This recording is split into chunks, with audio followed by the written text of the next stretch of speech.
ফাঁক কাজ শেষ হয়েছে। আগামী 2021 সালের মধ্যে এখান থেকে বিদ্যুৎ উৎপাদনের প্রত্যাশা প্রকল্প সংশ্লিষ্টদের। দক্ষিণ পশ্চিমাঞ্চলের সার্বিক উন্নয়ন সহ দেশের বিদ্যুতের চাহিদা মেটাতে গুরুত্বপূর্ণ ভূমিকা রাখবে এই বিদ্যুৎ কেন্দ্রটি। খুলনা থেকে সুনীল দাসের প্রতিবেদন, ছবি তুলেছেন রকিবুল ইসলাম। দেশের ক্রমবর্ধমান বিদ্যুতের ঘাটতি মেটাতে 2010 সালে প্রধানমন্ত্রী শেখ হাসিনার ভারত সফরের সময় রামপালে কয়লাভিত্তিক তাপবিদ্যুৎ কেন্দ্র নির্মাণে সমঝোতা স্মারক সই হয়। পরে খুলনা ও বাগেরহাটের সীমান্তবর্তী রামপালের পশুর নদীর তীরে 1320 মেগাওয়াটের দুটি ইউনিটে 2640 মেগাওয়াট তাপবিদ্যুৎ কেন্দ্র নির্মাণের উদ্যোগ নেওয়া হয়। তবে ইউনেস্কোর আপত্তি ও পরিবেশবাদীদের আন্দোলনে তোয়াক্কা না করে জমি অধিগ্রহণের পর বিদ্যুৎ কেন্দ্র নির্মাণের কাজ এগিয়ে চলছে পুরোদমে। এই কাজগুলো যাতে কোয়ালিটি সম্পন্ন হয় তার জন্য যত ধরনের অ্যারেঞ্জমেন্ট আছে, প্রফেশনাল ম্যান পাওয়ার থেকে সমস্ত ধরনের অ্যারেঞ্জমেন্ট আমরা সাইডে করেছি। স্থানীয় জনপ্রতিনিধিরা বলছেন, সুন্দরবনের ক্ষতির দোহাই দিয়ে পরিবেশবাদীদের রামপাল বিদ্যুৎ প্রকল্প বিরোধী আন্দোলন বুমেরাং হয়েছে।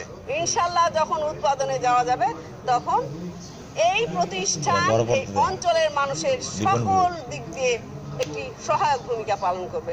বিদ্যুৎ প্ল্যান্টের জন্য তো সুন্দরবন নষ্ট হচ্ছে না, সুন্দরবন নষ্ট হচ্ছে আমাদের মতন কিছু লোকের ছত্রছায়ায় যে সমস্ত এই দস্যুরা থাকে তারাই সুন্দরবন নষ্ট করছে। প্রকল্প কর্মকর্তারা বলছেন, সব প্রতিবন্ধকতা পেরিয়ে বিদ্যুৎ কেন্দ্রের মূল নির্মাণ কাজ দ্রুত এগিয়ে চলছে। 2021 ফেব্রুয়ারিতে আমরা এটা কমার্শিয়ালি যাতে এটাকে চালু করতে পারি সেই লক্ষ্যে যে ধরনের প্রস্তুতি নিয়ে এই কাজটা করা দরকার সেইভাবে চলছে। Now the things are in full control.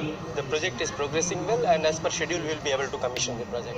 রামপালে Bangladesh Bharat যৌথ কয়লাভিত্তিক দুটি ইউনিটে 2640 মেগাওয়াট তাপবিদ্যুৎ কেন্দ্র নির্মাণের উদ্যোগ নিলেও ইউনেস্কোর আপত্তি সহ নানা কারণে 1320 মেগাওয়াটের একটি ইউনিট নির্মাণ থেকে সরে এসেছে সরকার।